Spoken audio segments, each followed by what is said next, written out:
We're really excited for everyone who's on here. This is our first time doing a workshop online, but we really thought that this would be great for people who aren't able to get to the workshops at the times that we do them. We have a lot of friends and family who are out of town who can't physically get here, and we're really excited to be able to share this with everybody. So building healthy families is our topic that we're going to be going over, and for us this is really exciting because we love to see families getting healthy together, and we were blessed to have so many mentors in our life that before we even had children, we had such a good mindset and were prepared for how we were going to enter into our family dynamic with things. This topic, I really want anyone who's on here to think about if you've wanted a change in your life, if you've wanted something to be different, whether it's for yourself or your family, whether it's improving your overall family's health, your dynamic, your marriage, your children's behavior, whatever it is that you've wanted to change, I want you to think about what's held you back from actually making that change. So many times we want different things, but we end up staying the same. And so I really want you to have a heart check and think about, why do I need to make a change, and where do we want to get to as a family, and stop waiting for tomorrow to be the day that you start. The only way to create happiness within your life is to make it now. And I can tell you that a lot of stuff that we're going to go over, change is uncomfortable. There's no other way around it. If it were easy, everybody would be doing it. So we have to be a little bit uncomfortable. We have to push ourselves in ways that we didn't think we could do, and really we have to bring our family along with us. It makes it so much easier when your family is doing the same thing that you're doing, to stay on track, to be consistent, to see the changes you want to see. And it's so much more worth it when you bring your whole family along through the journey of getting healthy. So if you guys aren't where you want to be as a family, please just know that you have to make a conscious decision that we're going to do things different. And you have to get out of your habit, and you have to get out of your routine. And so we're going to give you a lot as far as mindset goes into why it's important that we make these changes. It's not a lifestyle. This is making sure that you and your family can live the most amazing life that God planned for you. We look at got a double sound going on here. We look at God created every single one of us for a purpose. And for whatever time that God has planned for you to be here, we want you to have a quality of life that you can enjoy every single second, that you're not waiting for tomorrow. So many times we wait to live. We say that, well, when we get to this point, when I'm here professionally, our family will be different. Tomorrow, we always look at in the future when things are going to be able to be where we want them to. But our future is only created by the decisions that we're making now. So today starts with a new day that you and your family are going to be healthy. So we're going to start getting into everything. Yeah, and this is different. I mean, I know a lot of you guys watching have been to workshops that we do at our office where we're talking at you using a PowerPoint. Just to be completely candid, we have a base outline of talking points that we want to cover, but this is going to be conversational. This is definitely going to be a sneak peek into the conversations that Aaron and I have while we're driving home from the office, or when we're out to dinner, when it comes to the things that we want to do to make our family healthy. So this isn't going to be a lot of instruction. It's going to have a lot of mindset. We're going to go through some problems, give some solutions, but this is a sneak peek at our everyday life and how we do things. So if you guys have questions as we're going through, you can comment on it. We shared earlier some topics. We asked if people had specific things they wanted us to touch on, and so we have a few of those that we're going to make sure that we hit on as we go through this as well. But when we look at the reason that this is so important, that we live a different way of life, is because we're seeing at this point is the first time in history that life expectancy is actually going down. So we're seeing this point where generationally we've been living longer and longer, but this is the first time in history that this generation of children are expected to have a shorter life expectancy than their parents. And so when we look at hitting this point, something has to change. I have a lot of patients that come in and they say, we didn't have to do all these changes when we were younger. We didn't have to worry about all of these things as far as our health goes. But I can tell you it is a different world that we're growing up in now. It is a more toxic world. We're starting to see more nutrient depletion. We are putting so many stressors on our body the problem is our body is taken so far away from how God designed us that we're seeing all of these health issues starting younger and younger. So we're seeing now adult health conditions happening to children. So when we look at now, children are actually having plaque buildup in their arteries. They're actually looking at doing cholesterol screenings now for younger and younger children. They're having to look at being able to prescribe blood pressure, cholesterol medications to young children. We're seeing now type 2 diabetes, which was considered adult onset, and I can tell you is 100% preventable and able to be corrected, but we're seeing this now being diagnosed in elementary school children. Well, there was actually, I talk about this at Nutrition 101, that we actually have one coming up on the 26th, 27th. It's next Saturday. We're doing it at one of our partners, but I talk about this as one of the life or health conditions that are completely preventable by making health changes. And the youngest person ever diagnosed with type 2 diabetes is 3.5 years old. She was in Texas. She weighed 79 pounds, and they went to consultants, they went to endocrinologists, they consulted with the top medical facilities in the country. They went to different specialists around the world, and finally they had to label that little girl with a label for a disease that's completely preventable with making healthy choices with a healthy lifestyle. Well, and now we're at a point where it's 1 in 4 children are on a chronic medication that they're going to be on for the rest of their lives. And this is not how we were created. Our body is not meant to be sick, weak, and broken. But we're seeing where, already from the minute that they're born, there is so much intervention in the birthing process that we're seeing babies with digestive issues. I can't tell you how many babies that we've seen come into the office that have already been put on reflux medications. A 2-week-old baby being put on Zantac. I mean, that's insane when you think about it, that a child is getting put on medications that early. So we're seeing now these digestive issues, more babies diagnosed with colic. And that's really, when a baby is fussy and colicky, something is wrong. We put this label on it and say, oh, you have a colicky baby. Like, the label is supposed to make us feel better, but it doesn't tell us anything as to why that's happening. A baby does not cry for no reason. That's their only way of expressing that something is wrong. So we're seeing, from the birthing process, digestive issues, more and more asthma and allergies, which are a sign of autoimmune conditions. Just all of these things that are building, and it's become that this is the new normal. Because it's common, we assume that it's normal, that every child has the normal asthma and allergies. Is even ADHD, we're going to get into that a little bit, but these are things that are so common now. But I want to kind of break you and pull the blindfold off a little bit, that this isn't normal. This isn't okay where we're at as a country right now with health, and it's not okay that kids are having to go to doctors and be put on antibiotics all the time. They're having ear infections. Tubes in the ears is such a common procedure that's done now, but it's insane that we accept that this is okay where we're at as a country, and we're here to tell you that it's not how things are supposed to be.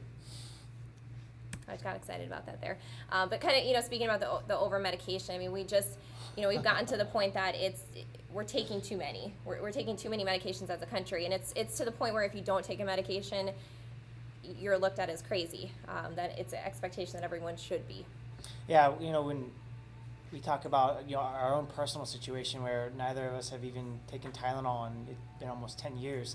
The only thing that we take are our specific supplements daily to address different deficiencies or biomarkers that we may have had off looking through metabolic testing. But that's it. Everything else, if we have a headache, it's what could be causing it? Is there a pressure change outside? Do I need to be adjusted? If I'm not feeling well, what did I do that caused that? It's a huge thing that we teach with our boys, is that empowerment and owning if something's going on, whether it's good or bad, it's something that we've earned. And that's how we approach our day-to-day life with everything, and our health is the forefront of that. So when we look at as parents, it is our responsibility to set an example for our children. I love my parents that they always taught us that they wanted better for us than what they had. So they always wanted, to teach us and for us to do things that made us better and gave us better opportunities than what they had. And, so going into, our family and having children, that's what I want. Is I want our kids, I want our boys to, have a better future and have every advantage. Anything that I may have not had, I want to be able to give them more. And this is where we can actually start to change things generationally. But it starts with parents. We set the example, and I think that for us, as far as our eating habits and our way of living with health, became when we had our son, it was, oh crap, we can't have as many cheat days. When you think about it, we're setting the example, and we're trying to teach him that health is something that he constantly has to put energy into. And so if we're not leading by example, kids aren't looking at what we're saying, or they're not just listening to what we're saying, they're looking at our actions, and that's what they mimic. Well, and it would be really uncomfortable if there was something that we wouldn't let Jude have, and we're eating it, and he asks, well, why can I not have it, but you guys can? So we absolutely want to practice what we preach and lead by example, and that's the biggest takeaway from anything, is that your kids are always watching you, and the things that you don't like that they're doing, they learned it from somebody, and a lot of times they learn it from their parents. So if it's something with nutrition, I don't know many kids that can go drive themselves to the grocery store and buy the junk food or snacks that aren't healthy. It's something that's being brought into the house. So if you don't like it, change it. And if they don't like it, they're not going to starve themselves. They're going to eventually eat the things that are healthy and that are given to them. So that would be a huge step in the right direction. Just know that your kids are always watching for you, and they're always looking to you as the example. So if you don't like what you're seeing with their health, then you've got to change it in yourself a lot of times first. Yeah. So as a parent, I know how easy it is to want to do everything for your kids first, but the analogy that we use a lot with our patients is, on a plane, the oxygen mask, they say to put it on yourself first before you assist your children, because if something happens to you, you can't help anybody else. And so I want you to really think about that, is you have to invest in yourself, time and energy, into getting yourself 100%, so you can be there for your children. Because if they rely on you, and if something were to happen to you, they don't have you anymore. So they need you to be well. They need you to be strong. I had a parent who wasn't able, his health was so bad that he wasn't able to pick up his children. I can't imagine what that would feel like. And I remember the day that his son ran and he picked him up, and he was like, oh my gosh, I haven't ever been able to do this. I want you to look at not only for your kids right now, but your grandkids down the road. Like, how strong do you want to be at that point for them? And I really hope that there's people listening who don't have kids yet, because we were blessed to have a lot of this information before going into having a family, and it just gave us such a stronger perspective of it. Well, I remember when we were, weren't even really thinking about having children or kids. We thought we wanted to have kids down the road, and our mentors and coaches pouring into us saying, when you're married and when you have kids, you lose the right to stop taking care of yourself.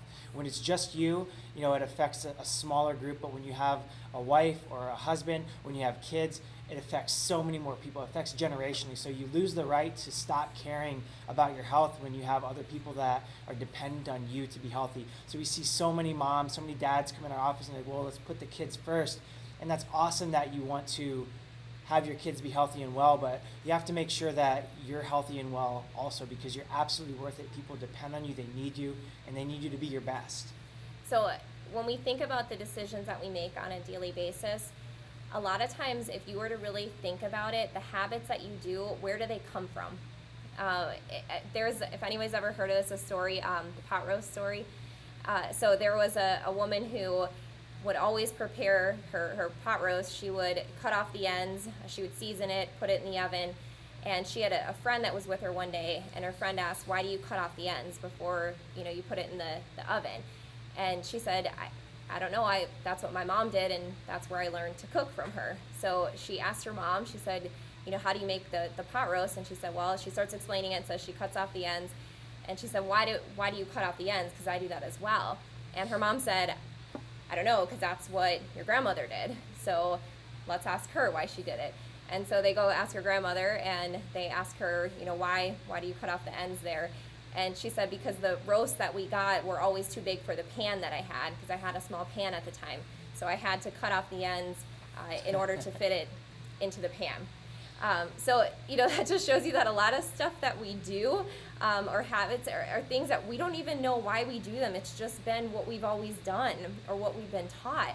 And so a healthy lifestyle, if you didn't grow up, eating healthy, exercising, taking care of yourself, if that wasn't part of your family routine, then give your kids the advantage of making it part of theirs and change it.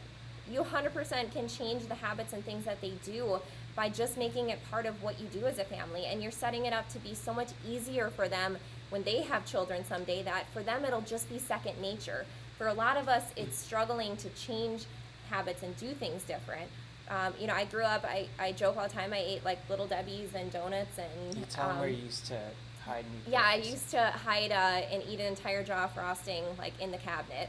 I would eat an entire jar of frosting. So I had very much a sweet tooth and ate really bad.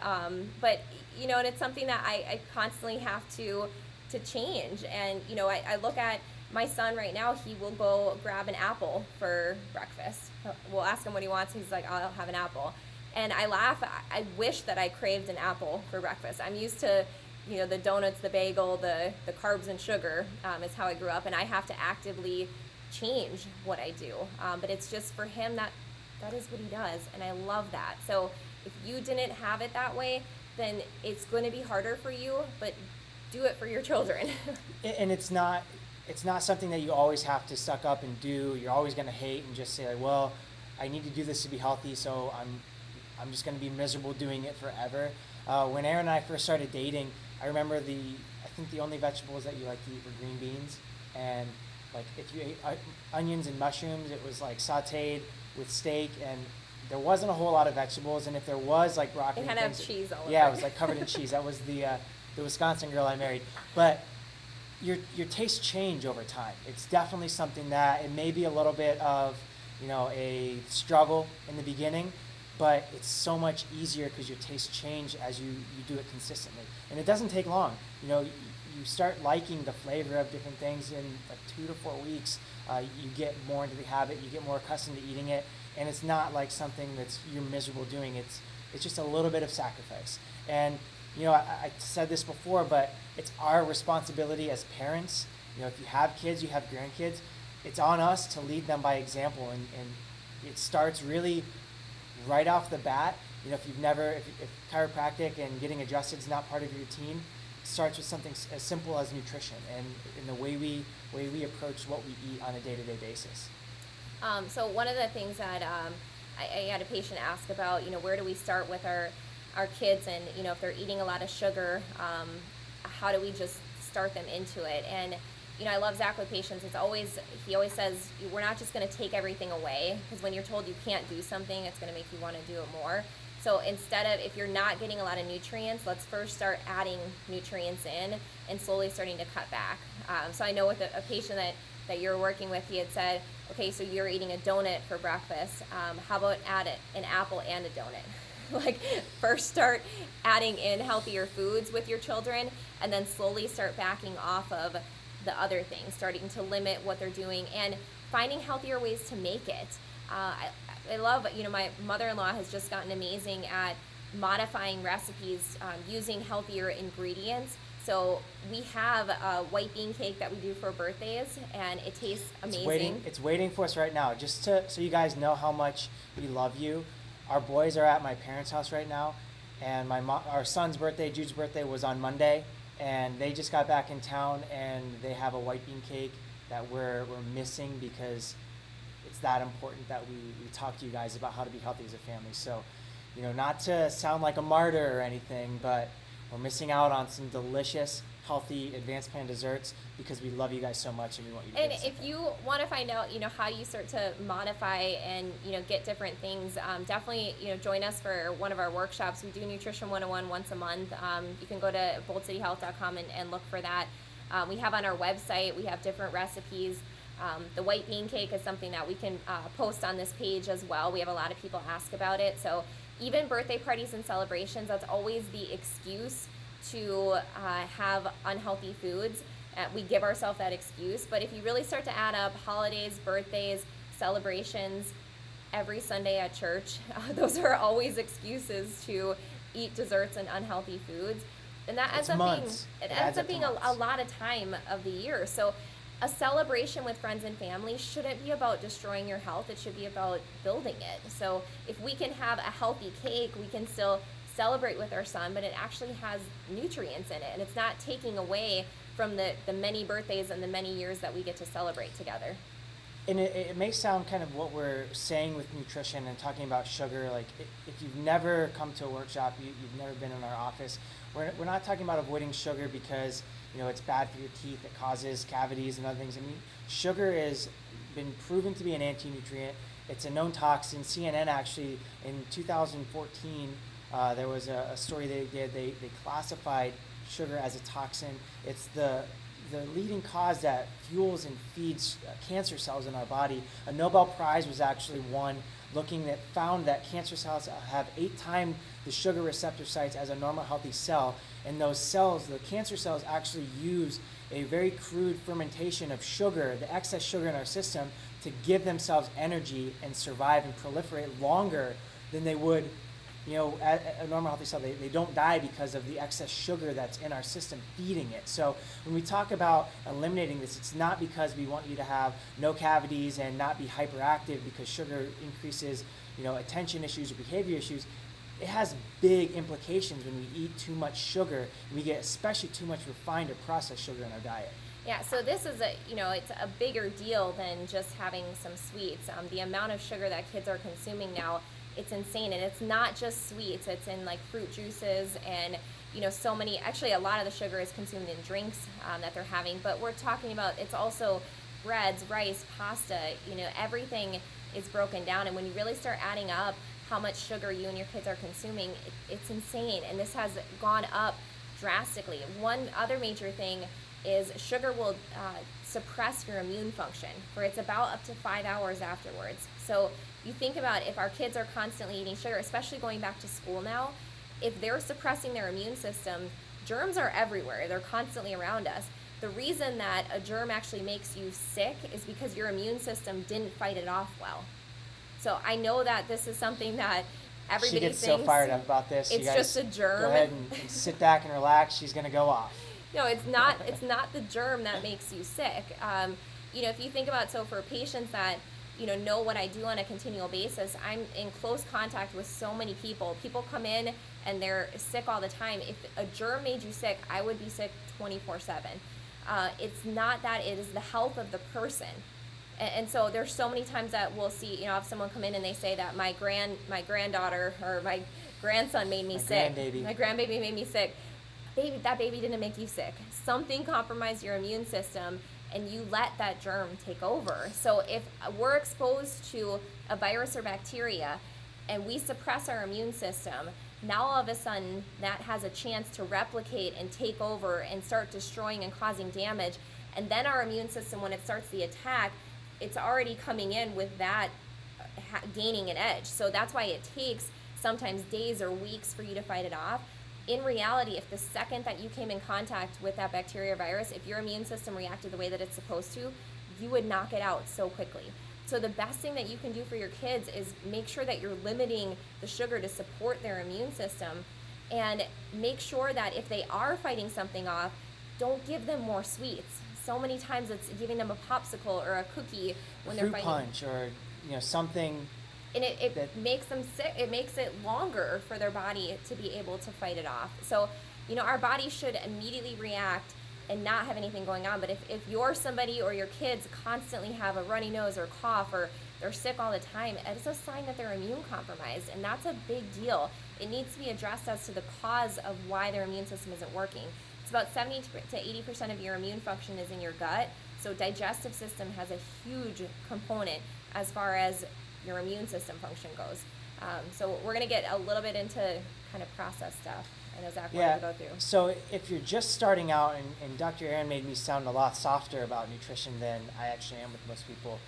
If you have an issue, like you do your donut for breakfast every single day, I may say eat an apple first and then maybe half the donut. I would never say you get the full donut. I'm not that easy on people when it comes to things. But it is about making small changes. absolutely making small changes consistently over time are huge. And the big thing that we would say with nutrition is if it's impossible for you to be on track and follow, one of the nutrition plans that we teach in our office, then pick one meal a day that's going to be absolutely perfect, that without question you wouldn't feel nervous about Dr. Aaron or myself walking up on you at a restaurant eating, that you'd be totally confident that it is on plan and it's on point. And it starts with removing processed foods, refined grain, refined sugar. And one of the biggest things that I saw all the time, I talked with Aaron about this when I very first started teaching. So I got my master's degree in exceptional education. I specialized in autism spectrum disorders. I worked at a charter school that worked on full inclusion, and I was one of the teachers there that worked on helping to integrate kids that would normally be in their own self-contained classroom in a general education classroom with their neurotypical peers. So it was a lot of kids with autism, behavior issues, attention issues, kids that were labeled with different attention or whatever label that they got stuck with. And one of the things that I always saw for a majority of the kids every single day was a Lunchable. Kids would constantly bring in Lunchables as their lunch. What's going to give them the nutrients that they need to focus, pay attention, do their best, for the remainder of the day. And just to flip onto the screen quick, that's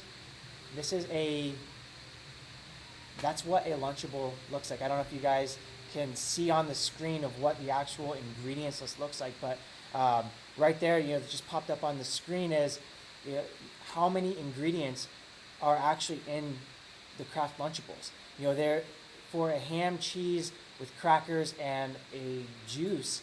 There shouldn't be a micro font of ingredients. It should be relatively minimal, but this is what kids are putting in their bodies every single day. And when it comes down to it, of course kids are having behavior issues. Of course it's hard for them to pay attention because most of what they're eating is synthetic. Most of what they're eating has been processed. There's artificial dyes, artificial color.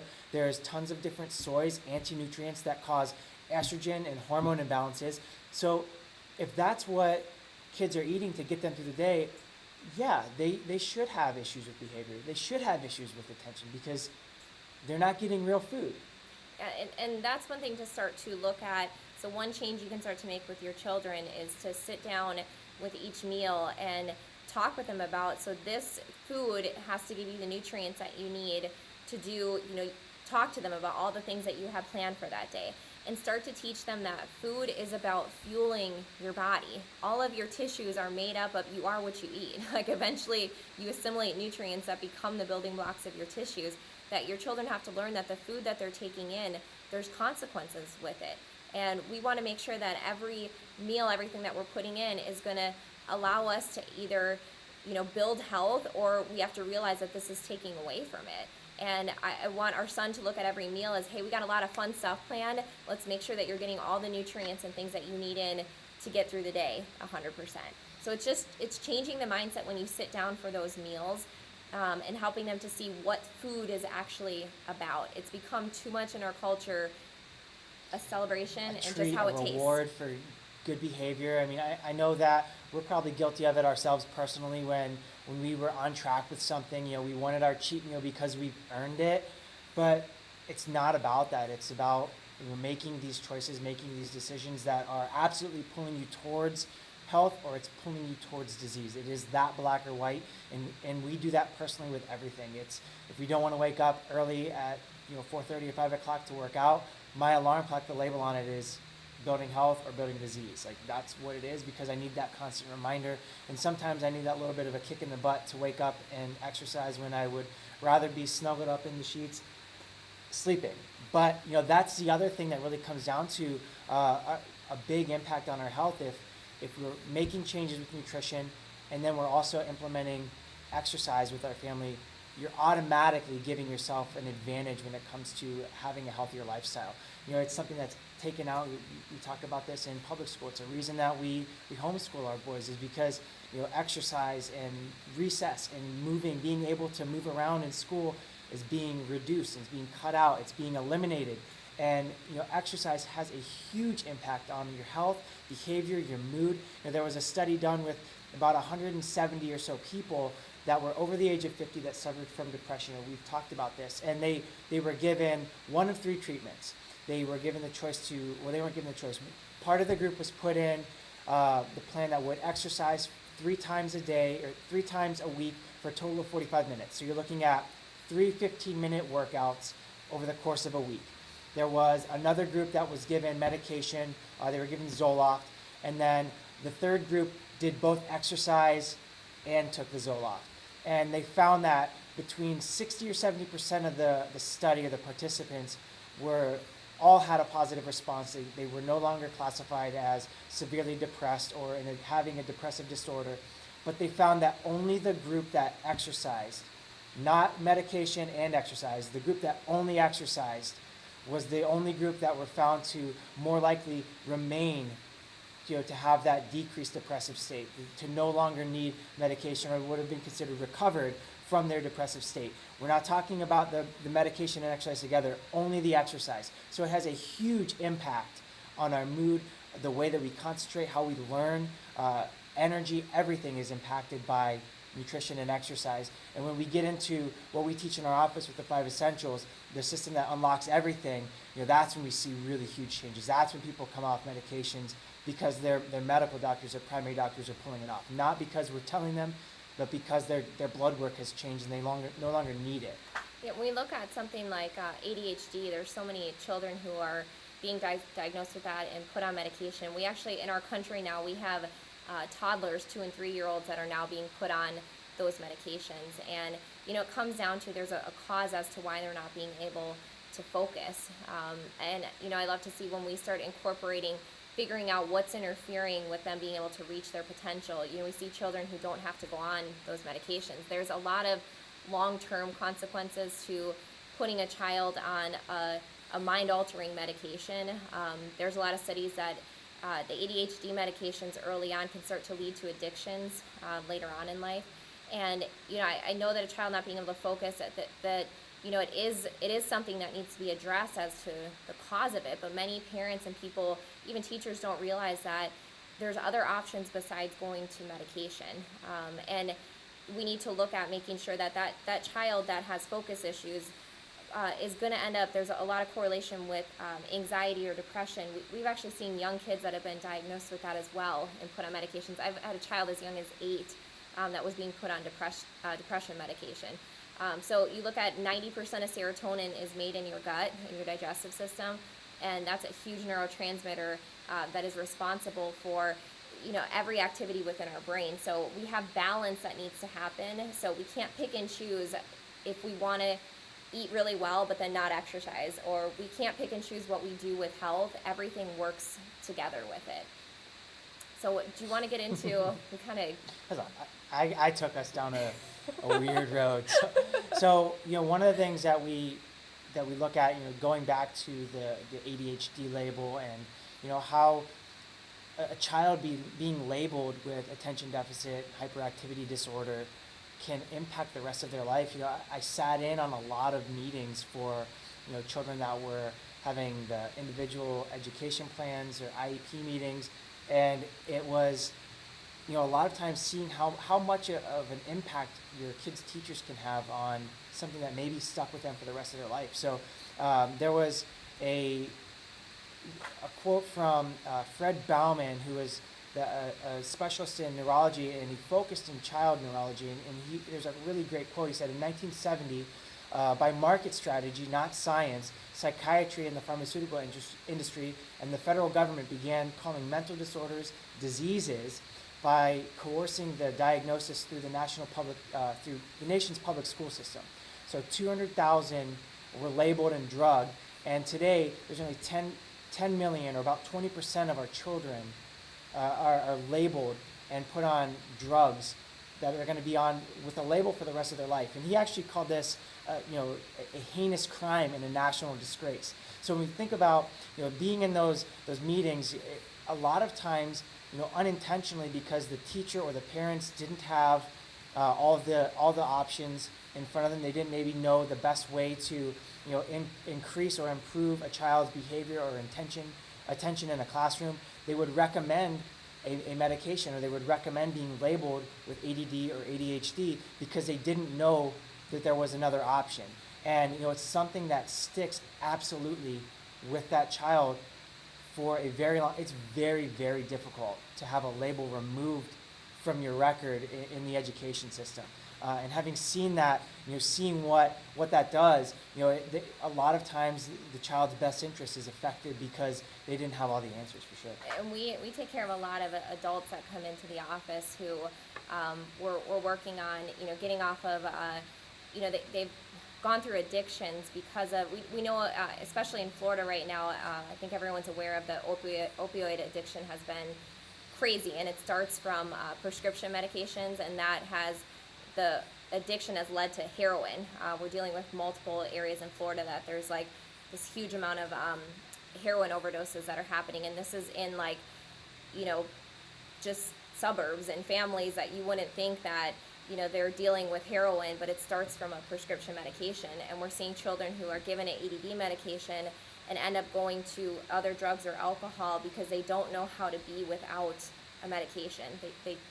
Well, and it creates, so in adults, it starts, the city that Aaron and I grew up in has been really affected with this. And it starts with, a pain medication being prescribed, creating an addiction, and then funding gets cut, and they're no longer able to be supported or weaned off this medication. So then they look to self-medicate with something that is essentially a synthetic or a form of heroin, that opioid, and it causes huge impacts. Well, we have, we look at the approach that we take with health, and, I want to encourage everyone to start, really focusing on this mindset is any disease, anything that's going on, any symptom, there's a cause, there's a reason.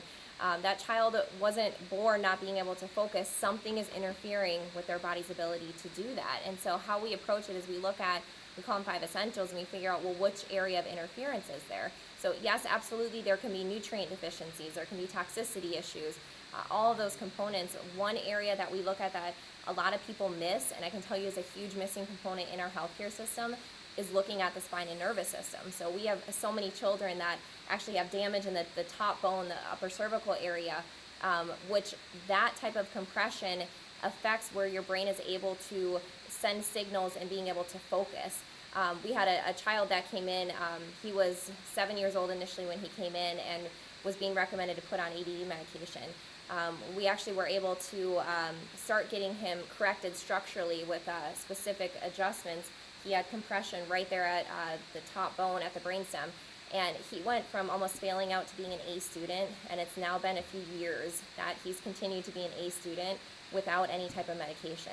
That for that child, he wasn't able to reach his potential because there was something interfering with it, and I love to see a kid empowered to be able to fix it. And after the first month, his teachers thought they thought that the parents had put him on ADD medication. Yeah, there was such a drastic improvement with his behavior and focus that they thought he actually had gone on medication.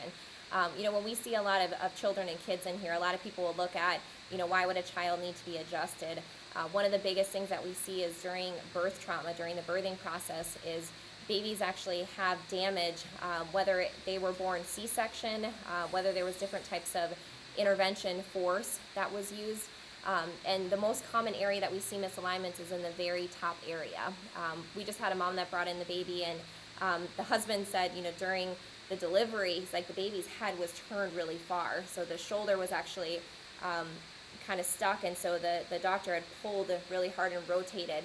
And, there are situations where there are emergencies, and, thank God for a healthcare system in a crisis situation. Those are few and far between. I think intervention is what leads to more of those, but if a baby is born C-section, they should be told that there's a lot of trauma and a lot of things that don't happen, that they should be checked and evaluated to see if there's damage in the upper cervical area. One of the big things is when a baby is born going through the vaginal canal, there's a constriction that happens within the bones in the cranium. And they actually flex and open up, and there's a lot of neurology associated with that. So when a baby is born C-section, they don't go through that phase, and there's some things that need to be done to stimulate that to make sure neurologically they're in the right place.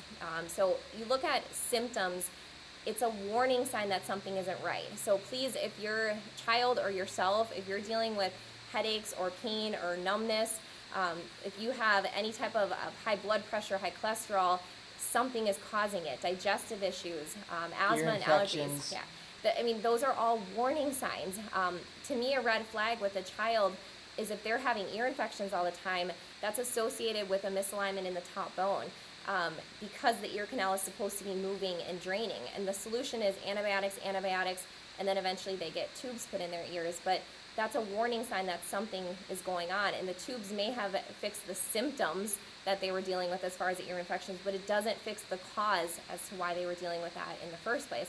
I can't tell you how many adults, when I get a full history on them, they're having all of these health issues later on in life, and it stems down to when they were a kid, they were getting chronic ear infections, they were sick all the time, and nothing was ever addressed. They were just given medication all the time. So when we look at, there's a cause as to why it's happening, we look at the spine, that different things, intrauterine constraint, how baby's positioned in a mother's pelvis, falls as a child, car accidents, work stresses, repetitive positions that you're holding, all of those can cause misalignments in the spine that down the road can start to create major issues. I was reading some of the research, and they looked at with babies studied, and they actually found that 80% of newborns had some type of nerve dysfunction. 80%, it's a really big deal. So Yeah. undetected nerve dysfunction, I mean, it's something that is hugely overlooked as far as our healthcare system goes.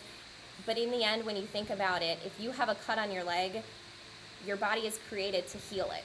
And every person watching here, I know that you would have 100% certainty if I would tell you, if you have a cut on your leg, what's going to happen? Every person would say it's going to heal. The same way that a cut on our leg would heal, internally our body has that ability. But if we're not healing, we have to figure out why. What is interfering with it? Okay, so that is what I want your mindset to be for your health or with your children, is if there is anything going on health-wise, something is causing it to happen. So we have children who, if their body is supported and their body can heal, their nervous system is functioning at 100%, they can actually thrive and reach their full potential. There's children who may not eat perfect, and they may not be doing all the other things, but the most important thing that we can do is make sure our body can actually heal with it. If anybody's interested, if you want to hear a little bit more, if you've been dealing with health issues, we do have a community dinner coming up, actually on Monday. So you can go to our website for more information with that. And if you don't live here, I encourage you to try to find an office that is close to you, that does this. And Comment where you live, and we can reach out to you, get an office in touch with you. We can let them know, like, hey, they watched our Building Healthy Families webinar, they want to take action. Just put your city if you're not in Jacksonville, and we'll help you find you an office. But we love seeing, patients come in, their whole families, they go to a doctor to stay well. And just think about the mindset shift that happens with children. We're taught as a culture we don't do anything for our health until we feel bad. Mm-hmm. And that's what's leading to crisis care. We have where we don't do anything until things are totally broken with our health, with our marriage, with every aspect of life.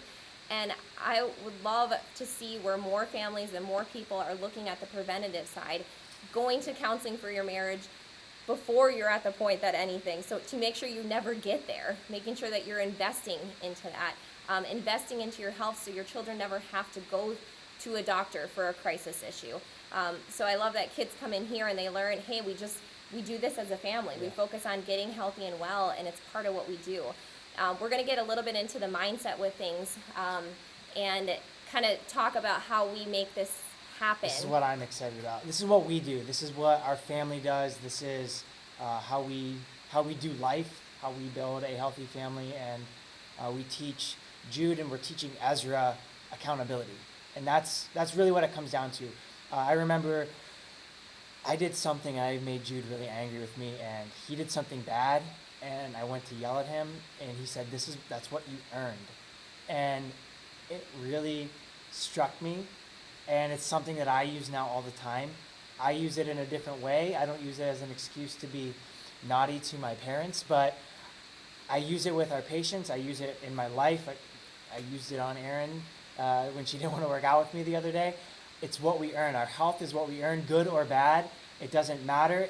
We earn it one way or the other. So the actions we make, or the actions we take, the choices that we make with things, it's setting us up for success or failure. And if we can teach that to our kids, they're going to be so much further ahead than their peers because it's not being taught by the general population. And if you really think about that, what you earn, I'm going to say something here that is going to make you think twice about it. So when somebody comes down with something and gets sick, it's what you earned. So if you're not eating well, if you're not exercising, if you're not supporting your health, and and you're coming in contact with people who, are fighting things off, you're going to end up getting it. So if you know that you're going to be around people who, are fighting different types of bacteria or virus, then support your body and make sure that your body is strong and you're going to be able to fight it off.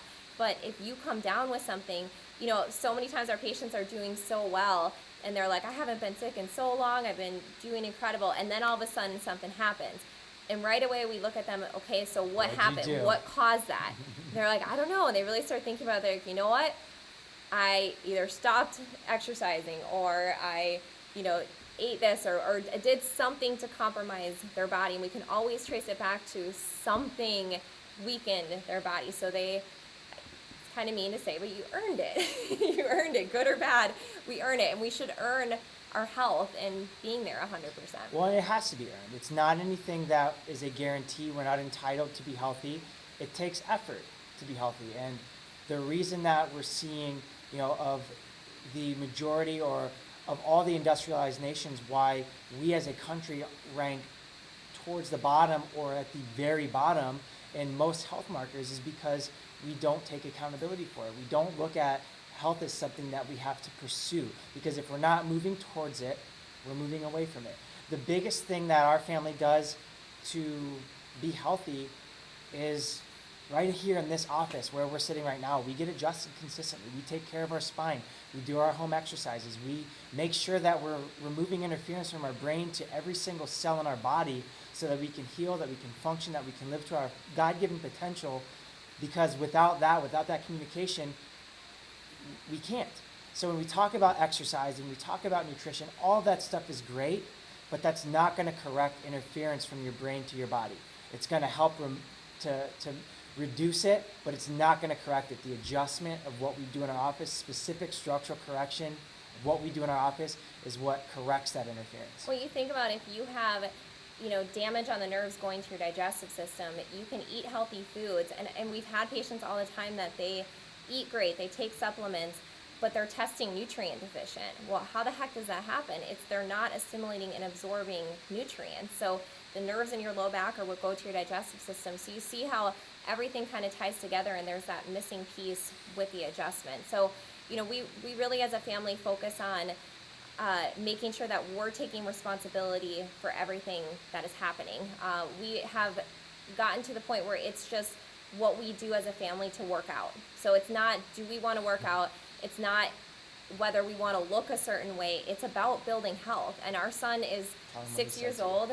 And so our son is 6 years old, and he doesn't need to lose weight, but he works out to be healthy. It's about building lean tissue, delivering oxygen to the body. Our cells need oxygen, and you need to exercise and get movement to get oxygen to the tissues, to move your lymphatic system, to detox. We need to move our bodies, and we're not. We're sitting at work, we're sitting in a car, we're sitting everywhere. Exercise is part of what you do to be healthy. And we talked to our son about being strong, and the other day, Zach had asked me about wanting to work out, and I said I didn't want to. And so we all have struggles with different things. Hey, wait, before we get really into this, do you think it's kind of funny? I talked about the adjustment part, and she's talking about the exercise part, and we flipped roles. I just thought about that. But I didn't want to, and so I said I didn't want to. And Jude goes, Mom, do you want to be weak? And I was like, no. And he goes, then you need to work out. So my 6-year-old called me out, and of course I worked out. So I love that he did that, because no, I don't want to be weak. But we look at, so one of the big things we do with our son, and I encourage you guys, this is a thing that you can start doing right away, is get a family code together. A code that this is the values of what you live by as a family, and you hold each other accountable to those codes. So our codes as a family are no excuses, work hard, take care of yourself and others, do what you say you're going to do, and never give up. So we And say it all the that time. backfired on us this morning or was it this morning or yesterday? When so Jude for his birthday, he got this little, like, a little block that has gems in it. You have to, like, this little cheap wooden chisel and hammer, and you have to, like, hammer these The these, stone like, to gems get out a of it. gem out. And so Erin was doing that with him. He had started a little bit, and he needed Erin to help out. And she's like, I need to take a break. And he's like, Mom, Zovats never give up. So I'm chiseling a stone with these like wooden hammers. like a toothpick, It was and- taking forever, and my wrist hurt, so I said I need a break. He goes, Mom, Zovats don't give up. I was like, you're right. I wasn't going to Keep give going. up. I was just taking a break, but I'm going to keep going. So it's pretty funny. But, you know, we use this all the time together as a family is, you know, there may be things that we don't want to do in the moment, but it's important. And, you know, we support each other, and we know that, you know, we live by this code, and we say, you know, Zovas work hard, Zovas, you know, never give up. And it's something fun that we do as a family, and we keep making sure we're Yeah. being the best And- versions of ourselves. And your code should be something that's important to you. So if you like ours, awesome. But if something doesn't resonate with you, don't use it. You know, it should be something that makes you better. It challenges you a little bit, because it's really easy to make an excuse of why you didn't do something. It's part of our code that we don't know.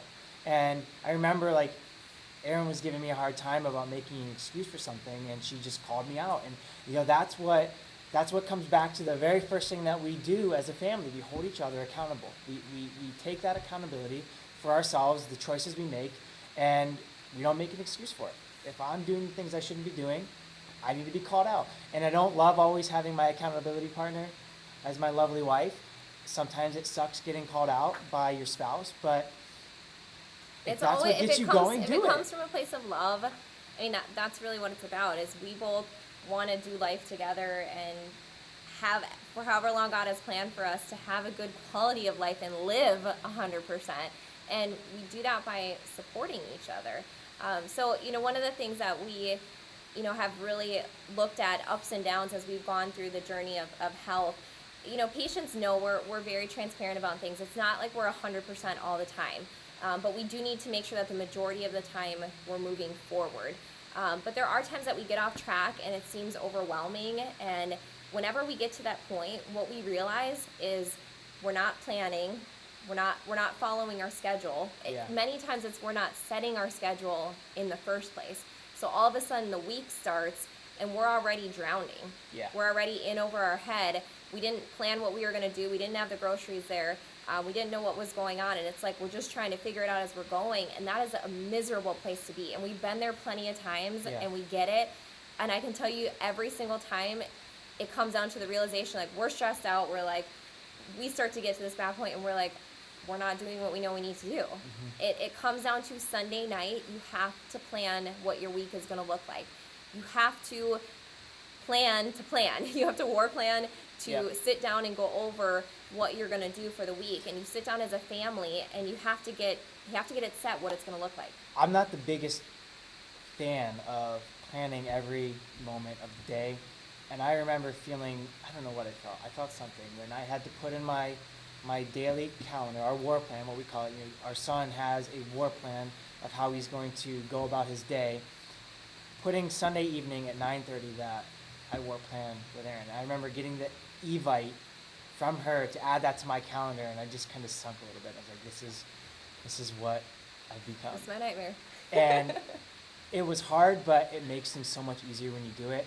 And there's certain things that always stay the same. So it's not like you're planning out every moment of every day, every single day for the rest of your life. Your work schedule is your work schedule. Now, if you can plan what you're going to do while you're at work, you're going to be so much more productive. You'll find that you're more efficient at work, and it takes you less time to do the things that it would normally take you forever to do. If you're having a plan and you're focusing 100% of your effort and attention on the thing that you're doing at that time. But war planning has become a part of our life, and when we stick to it, life is so much easier.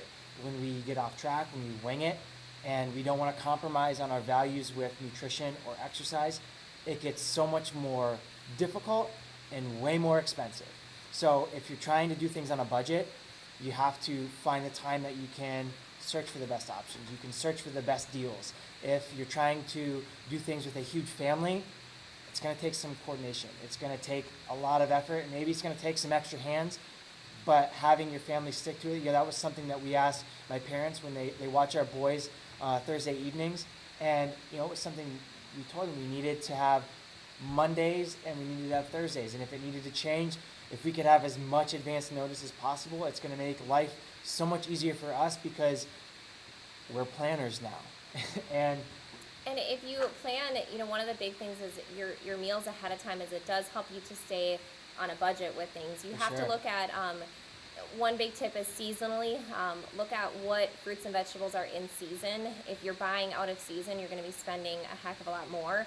So you have to plan your meals on what's available, not just what you feel like having with things. So, you really want to look at the planning. You can cook a lot of the meats and stuff ahead of time, freeze it. But get your schedule set as to when you're doing it. Get your kids involved with the meal prep and planning everything. And then schedule your time during the week as to when you're focusing energy on your kids, when you have focused energy with your spouse, because you have to be intentional with your life. You have so many different roles that you play that you have to make sure that you're putting energy into every single area. So we have a time scheduled that we spend time together, that we're sitting down. There's a time that each of us get individual time with our boys. And, sometimes you don't feel like doing what is planned at that time, but it makes life so much better when you're consistently sticking with it. So going back to what Aaron was saying about making time for your marriage, your spouse, your kids. I remember we had a really good friend of ours. She used to hold us accountable to take one date night per month. And, we had just opened the office. We were crazy busy. And it was hard for us to take one day of the month, one evening where we would spend time with each other and invest in our relationship and our marriage. And now we do every week we spend time with each other. We invest in our marriage, our relationship, because it's worth it. Nothing else matters if I don't have you. As hard as we work is awesome. It's a great example to teach our kids, but I want to teach, my sons that your wife, your spouse is the most important thing for you as a person that's not God related. So we have a lot of times we have patients who they're overwhelmed with stuff, and they ask, like, how do you guys balance everything? And it's discipline. I mean, the simplest way that I can put it is discipline. We have to be disciplined in planning and being on a schedule and doing what we need to do. It's doing what you have to do now, even though you might not want to be able to do the things you want to later. Yep. Okay, so I'm going to say that again. It's do the things that you have to now, so you can do the things that you want to later. And it's so important when you have that mindset is, right now I have to sit down and do this. It's so I have the free time later. So talking about discipline, there's a book that we read that I bought to read to Jude, and I've ended up recommending this more to adults because I feel like every adult should read this book. It's called Way of the Warrior Kid.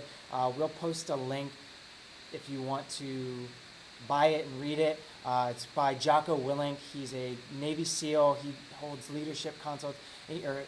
He actually wrote, his first book was called Extreme Ownership, and it's just talking about owning the things that you're not happy with in your life, taking that accountability. And then he wrote this book that is geared towards children, and it focuses on discipline.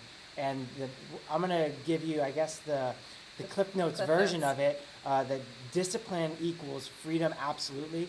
And the very first most important thing with this is that warrior kids need warrior parents. You can't have your kids kicking butt and dragging you through life. You have to be leading them and setting that example, and you need to be a warrior yourself. It doesn't mean going into battle with any specific enemies. It means going to battle with the day. That's why we call our schedule our war plan, because we want to be warrior parents so we can raise warrior kids and they can have warrior friends, and they are completely accountable and disciplined in their life in every aspect. Yeah, and it's such a powerful thing when you start to teach your child that they have the accountability and they have to start building discipline from a young age. So one of the things that the book talks about is discipline starts with waking up early in the morning. And there are a lot of times that when the alarm goes off at 5, we do not want to wake up. But for a lot of people, if you guys are busy and your schedules are packed and the kids have all these after school things that they need to do, you have to work out in the morning. Yep. That's it. There's no other time. If you don't do it in the morning, I've been there. I'm like, I'll do it later, and a million other things come up. You will not do it later. You have to get up and do it first thing, and it's done, and move on with things. Yep. So it's waking up early in the morning, and we teach our son. Actually, he gets up at 5 o'clock alarm with us, and he's like super pumped to start his day. For better or for worse, he wakes up at 5 a.m. ready to go, ready to work out. And if we're not talking about an hour that you need to exercise, we're talking about 15 to 20 minutes, maybe 30 minutes if you're warming up, doing your workout, getting a cool down and a stretch. It's funny, today when we exercise as a family, we did our workout, and I've got it trained in Jude that when we're done, we go on a cool down walk, and we finished up, and Aaron's like, okay, great job, let's go inside. And he's like, no, Dad says we need to walk after we exercise. So we went on the walk, we went to the end of our driveway, and it's a little long over a driveway, and Aaron's like, okay. He's like, no, this isn't where we go. We go all the way to the bush, and it makes it about a 400-meter walk that we do. But it's that discipline, that consistency that we've trained in him. He knows we exercise, we take that time, we invest in ourselves, and then we do what we need to do. We cool down afterwards. And it's funny seeing him do that coaching a little bit with Aaron this morning. The next one is, don't worry about motivation. I hope more than anything that this workshop, this talk, whatever you want to call this, isn't motivating, that it's just giving you some tools to keep you going, keep you consistent, and keep you disciplined. Motivation goes away. You may be motivated to make some changes, after this, and within a day or two, or as soon as it gets really hard and you forget a little bit about what we talked about, that goes away. You need to anchor on to discipline to keep you on the path that you need to be on. One of the other things is financial freedom is due to financial discipline that you have. So, we're teaching our son right now how to, work hard to earn money, and that, with $1, how you break up that money, how some of it, we have a percentage that goes to God, we have a percentage that goes to savings. Like, we want him to start to understand that and start to open up a savings account. And there's some great books as well that help kids to see different careers and different paths that they can go down. Most of the time, kids only see what their parents do or people close to them, but help them to explore, what's all out there with things. Jude was so angry when we had to deposit his money to the bank. He wasn't happy about it, but it was something that when we explained it, and he can see that his money, we didn't just give it to the lady at the bank. He could see that it was still there. It was cool to let that kind of sink in for him. The next big concept is that fear is in the waiting. If you've been holding out because you're scared to start something, the most scary part is leading up to actually doing it. Once you get started, you forget about being scared and you just do it. I was telling Peggy, our office manager, I was sitting up front waiting to start this, and I told her I'm not nervous when we speak in front of groups, but I'm nervous now because I was just waiting for 7 o'clock to come so we could do this workshop. So the fear is in the waiting. If you've been scared to start exercising, just jump in and do it, and you'll be so much happier that you did. So you got someone who's going to go bungee jumping. You're afraid till you actually take the step and do it, and then they get to experience it. It's when you just take the step, like, go for it right away. So if you've been scared about meal prepping or starting to make changes with your kids, just start it tomorrow. Like, don't say I'm going to start this next week, or when my schedule gets easier, when this happens, that's when we're going to. No, you do it tomorrow, because there's not going to be a good day. So the only time to make yourself better is now. Is do it and just make the changes. I promise you're going to be in a really good place with it, and you're going to look back in a week from now, a month from now, a year from now, and be so happy that you guys have had the discipline as a family to start making these changes. So that's it for us. We've been on here for a little while. We hope you guys got a lot of information, took something away that you can just jump in and do. Fear is in waiting, and then once you go, that goes away. So whatever isn't holding you back, if you've been scared to jump in with nutrition, come to a nutrition workshop. Get some more information, start making changes. If you've been scared to see, what your health looks like from the nervous system standpoint, come to our office and see what we can do, see what's going on. Let us see if there's something we can do to help and just give you some answers, give you some different action steps you can take. Yeah, I mean, our youngest son is 6 months now, and it's been a learning experience now with 2 kids. And, I can tell you that life is hard. It's hard. And, with kids, it makes it harder, but it's worth it. The things in life that are the hardest, that you work the hardest for, they're the things that you're the most proud of. So when it comes to your health, it's going to take some work, but it is worth it. Value yourself, value the body that God gave you, and please teach your children that. Have them pray at night, thanking God for the body that they were given, and it is our responsibility to take care of it. It's not our body to destroy and do whatever we want with. We need to take action.